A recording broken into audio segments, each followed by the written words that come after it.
I never expected her to remember my name, let alone everything else. The cafe smelled like stale croissants and overbrewed coffee, the kind that lingered in the corners and on your fingers. I slipped into my usual seat by the window, watching the street blur through the rain-soaked glass.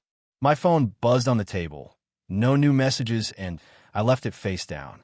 It had become a habit, staring at a screen that never said much, waiting for a pause in a day that often didn't come. She appeared behind the counter, leaning slightly to reach a mug. Her hair had that soft, restless curl I remembered from my friend's summer stories, though it had started to gray at the edges. She caught my eyes and, without skipping a beat, said, "Cappuccino, right?" I nodded. It felt strange, the way she remembered. Usually people forgot. Usually people only noticed the loud, obvious parts. She saw the little things, the fold of my sleeve, the half-empty notebook on the table, the way I twisted a straw between my fingers. "You've been reading that same book for weeks," she said, nodding toward the leather-bound thing I had been scribbling notes into.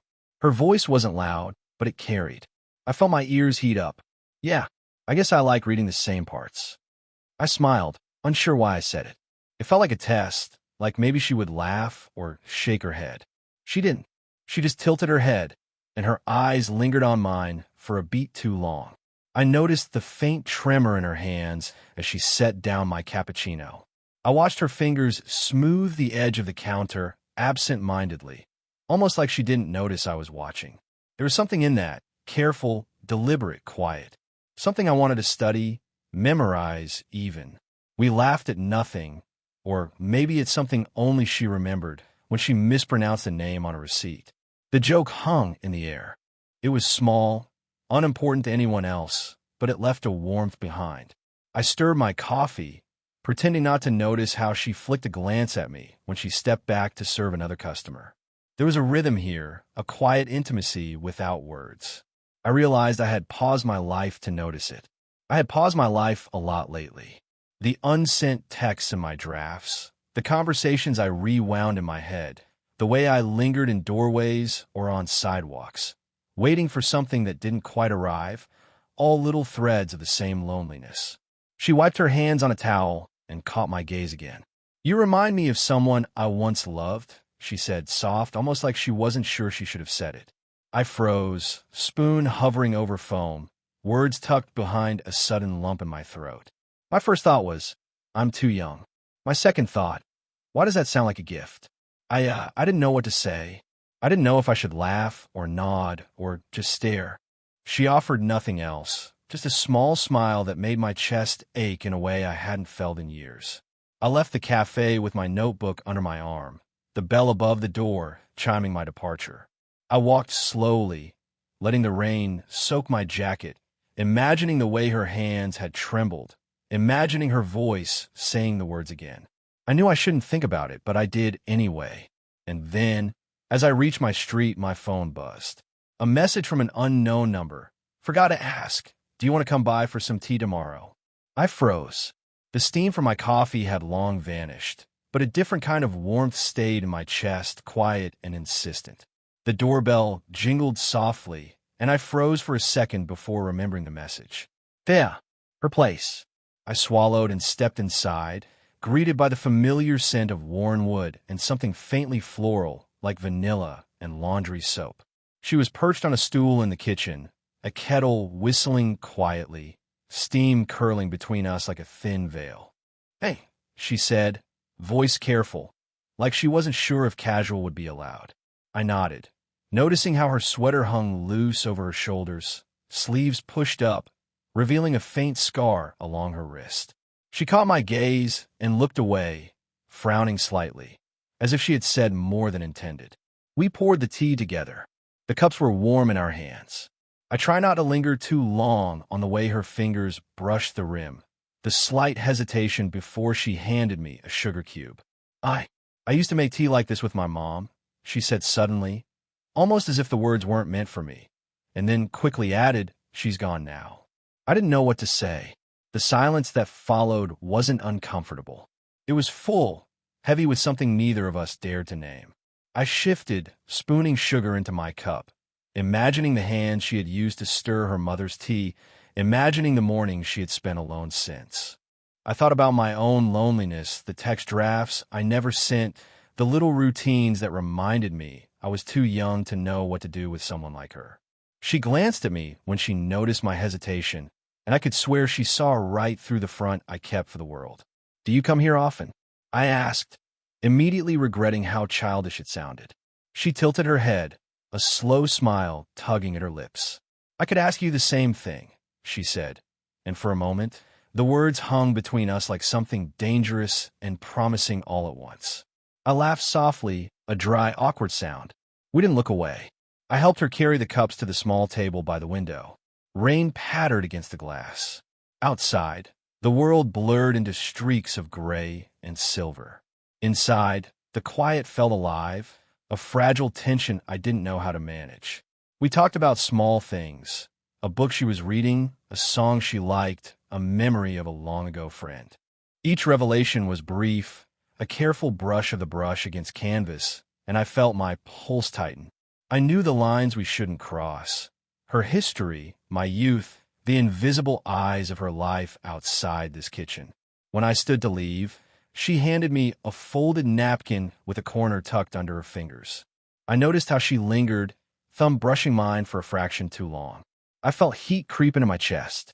I don't know why that moment stayed with me. I thought as I walked to the door, maybe because it felt like someone finally saw me. She opened the door wider than necessary, offering me a small, knowing smile. And just before I left, she said softly, "Be careful on the stairs." It was nothing, and it was everything. I didn't mean to linger so long in the hallway, but something about the sound of her voice as she washed dishes made it hard to move. She hummed a tune I didn't recognize, just a fragment, like she'd caught herself halfway through. I pressed my back against the wall, hands in pockets, and waited. When she noticed me, her smile faltered, small, imperceptible, almost guilty. "You still here?" she asked, and I shrugged, not trusting my voice to stay steady. "Just didn't want to leave," I said. My own words sounded absurd, hollow even to me. She tilted her head, eyes narrowing slightly, like she was measuring whether I meant it or not. We ended up on the couch, neither of us moving to say anything, just the soft tick of the wall clock filling the spaces. I noticed the way her hand rested near mine on the cushion, almost brushing it, then retreating quickly as if surprised by its own presence. I wanted to reach, but my fingers froze halfway. I thought about texting her yesterday, about asking her something stupid, about everything I should or shouldn't feel. She caught me staring at her and flicked her eyes down at her cup, hands tight around it. "I should probably go," I said, though my legs didn't move. She didn't answer, only tilted her head slightly toward the window. Outside, the streetlight caught in the rain made everything blurry and distant, like a memory I wasn't sure I'd lived. Then came the interruption, the sound of a key in the lock. Her son, my friend, stepped inside, calling her name. She stiffened, the moment snapping in half. I felt my chest tighten as she moved to meet him, quick, professional, motherly. The spell of our proximity broke, and I shifted in my seat, suddenly aware of the space between us. He left to grab something from his room, and she returned, brushing invisible crumbs from her sweater. Our hands didn't touch this time. She looked at me, a quiet question in her eyes, but said nothing. I stood to leave, heart hammering. She followed me to the door, close enough for me to feel the warmth from her coat. Her eyes lingered just a little too long on mine, searching for something she didn't name. I wanted to step closer. I wanted to say everything. Instead, I stopped, too aware of the risk, the age, the invisible rules we were breaking without words. Her hand hovered near mine, as if she wanted to reach out, and I felt my own fingers twitch. For a second, just a second, the space between us shrank, breaths mingling, foreheads almost touching. I closed my eyes for a fraction, imagining what it would feel like, imagining the weight of her gaze on mine. And then a laugh from the other room, sharp and familiar, pulled us apart. Her hand dropped, my hand dropped, and suddenly the room felt too large, too empty. I muttered goodbye, voice soft, unsure, and she smiled that small, knowing way again, the one that made me ache in the quietest part of my chest. I stepped out into the rain, shoulders tense, imagining the touch that never came. My heart kept thinking about it anyway. The bench by the canal was wet from the morning drizzle, but she didn't care. She sat with her hands folded in her lap, coat collar turned up, staring at the water as if the ripples could tell her something she didn't know. I perched at the edge, careful not to crowd her, careful not to breathe too loudly. "Do you ever regret things?" she asked suddenly, voice low, almost hesitant. I wanted to ask what she meant, but I waited. She pulled a stray hair behind her ear, fingers brushing her neck. A small, human gesture that made my chest tighten. "I don't know," I said finally. "Sometimes, I think about how I should have done things differently. But then, I don't." My words trailed. She glanced at me, a little smile tugging at the corner of her lips, not mocking, just soft. Her eyes flicked down to the canal. "I feel like sometimes I lose myself in small moments. I shouldn't. I know I shouldn't." Her hands twisted the edge of her scarf. I realized she was talking about me, though the words never landed fully. I wanted to reach out, wanted to tell her she didn't have to apologize for her feelings, but the words lodged in my throat. Instead, I shifted slightly closer. Our shoulders almost touched. Almost. "I don't think I've met anyone who notices," she said, voice catching. "Not like you do. Not really. And it scares me." I swallowed. My own heart was hammering in that same quiet, desperate rhythm. I wanted to tell her that I noticed everything. The way she laughed softly to herself, the way her hands trembled when she thought no one was looking, the way she lingered at the counter. I wanted to tell her that I'd waited quietly for this. But the words wouldn't come. A gust of wind rattled the lampposts. She pulled her coat tighter, a subtle shield against more than the cold. I imagined all the boundaries we weren't supposed to cross, all the lines drawn in invisible ink, and yet I wanted to erase them with a single step forward. "Do you ever wonder what would be like," she said, voice almost a whisper, "if things were different?" I froze, and I knew she froze too. The water reflected the sky, gray and endless. Her gaze found mine, searching, hesitant, vulnerable in a way that made my chest ache. I could reach out. I could speak. I could close the distance that had held us in this suspended, aching limbo. But the world beyond the bench existed. The sun, the rules, the years between us. The weight of it pressed down like the wet air around us. And still, the pull toward her was undeniable. I exhaled slowly, noticing the small gesture she made, a hand brushing the hem of my sleeve, barely a touch, and yet enough. I wanted to ask her if she really meant it. I wanted to say her name softly, but all I managed was to shift closer, just enough to feel the warmth radiating from her coat. And then she asked, almost in a question that didn't leave her lips fully, "Do you want this too?" I went to the cafe at the usual time, notebook in hand, hoping she'd be behind the counter, smiling, remembering. But she wasn't. The bell jingled for every other customer, but not for her. I asked about her, trying to keep my tone casual, and the barista shrugged. "She had to run out," he said, like that explained everything. I sat at my usual table anyway, folding a napkin into a rectangle and unfolding it over and over. The coffee was lukewarm, the steam curling faintly, trying but failing to fill the emptiness. My eyes flicked to the door every time it opened. Later, I found her number in my phone, hesitated, thumb hovering. I typed something, then erased it. "Are you okay?" Became, "I hope you're," and then vanished entirely. I didn't send it. When she finally appeared that evening, her smile was there, but it didn't reach her eyes. She moved differently, brisk, precise, almost avoiding the spaces where we had lingered. I tried to catch her gaze, and she offered a quick nod. No pause, no small joke, no accidental brush of hands. It was deliberate, measured. "I thought I'd catch you here," I said, voice quiet, unsure. She glanced at me, then at her watch. "Sorry," she said too fast. Things came up. I noticed the slight tremor in her fingers as she tucked her hair behind her ear, nervous but careful. My chest tightened. Something unsaid hovered, sharp and unnameable. I wanted to ask, but my words wouldn't form. Instead, I watched her pack a bag, the familiar scent of her coat catching me off guard. Something felt off, wrong, like a sentence stopped mid-word. Later that night, I sat on my bed, phone in hand, scrolling through unsent drafts. Each one was a whisper of what I wanted to say. I missed you. Are you okay? I don't, but none became real. My fingers hovered, the room silent except for the hum of the heater. I imagined her, somewhere else, moving carefully, avoiding me, carrying whatever weight I hadn't been allowed to see. Maybe it was her past, a man long gone, a child I had never met, memories she couldn't share.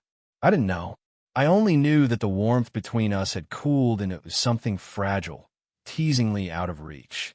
The next morning, I went back to the bench by the canal. Empty, rain still dripping from the railings, water gray and reflective.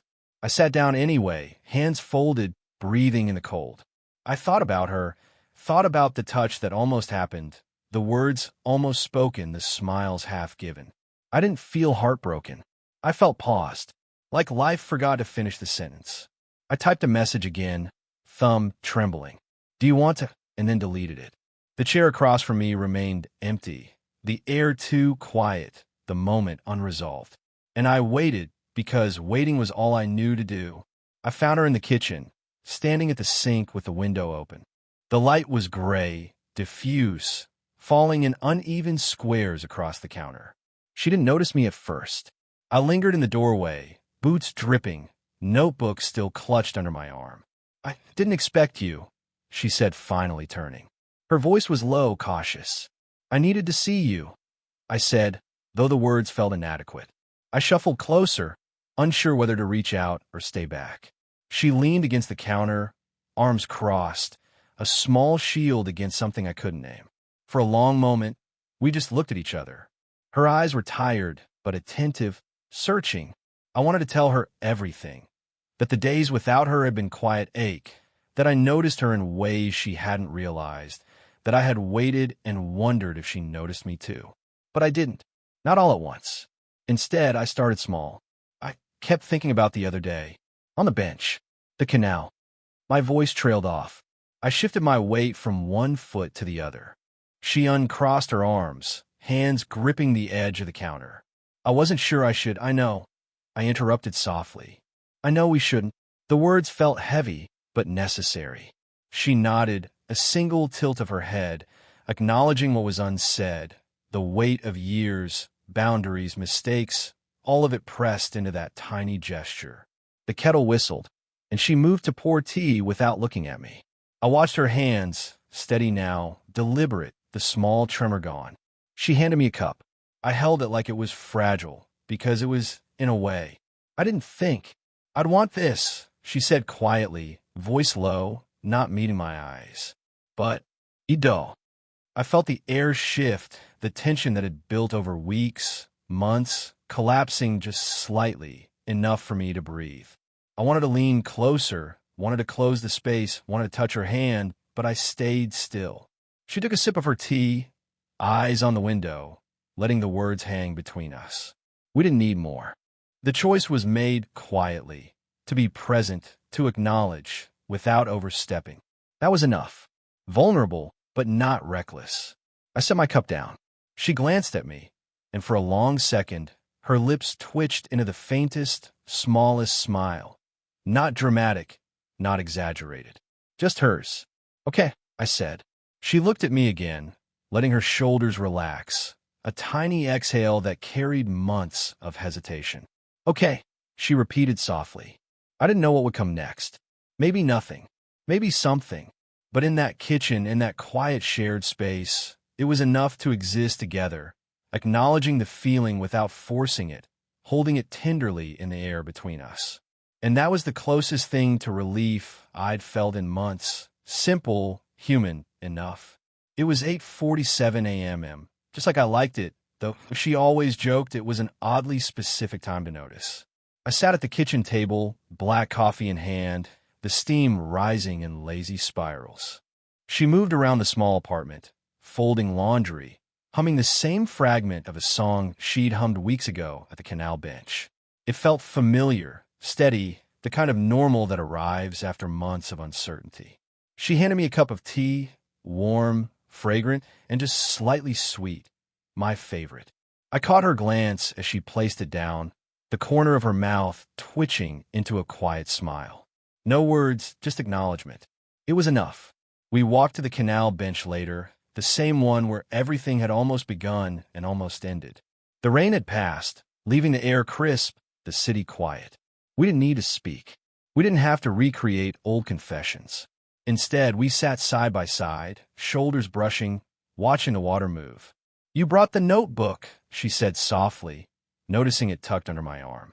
I nodded. I figured I'd finally finished the part one left hanging. She didn't ask which part. She didn't need to. We both knew. Days had passed, routines had settled, but the tension that once held us in fragile suspense had softened into small, earned habits. Tea in the morning. Coffee at the cafe on Thursdays.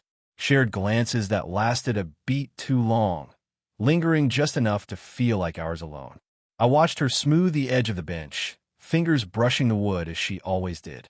My own hand twitched to meet hers, but I waited for the small, deliberate pause, and then she slid her fingers into mine anyway. No rush, no grand gesture, just the quiet certainty that we belonged here, together, in these small, fragile ways. Later, back at the kitchen table, she poured herself coffee, black like mine, and we drank in silence. I noticed how the light fell across her cheek, how her eyes caught it just so, and I smiled without thinking.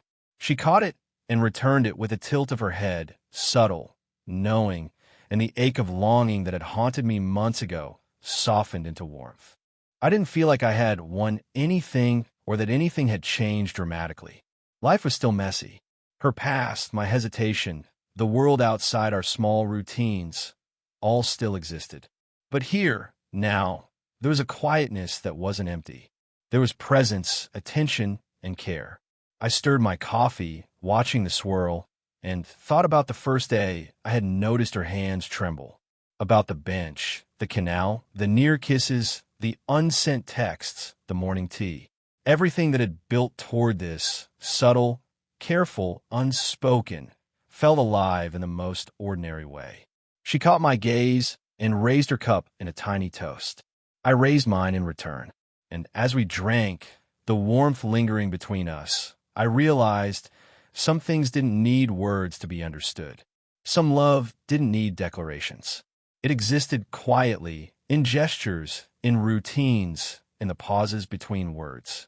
And for us, that was enough.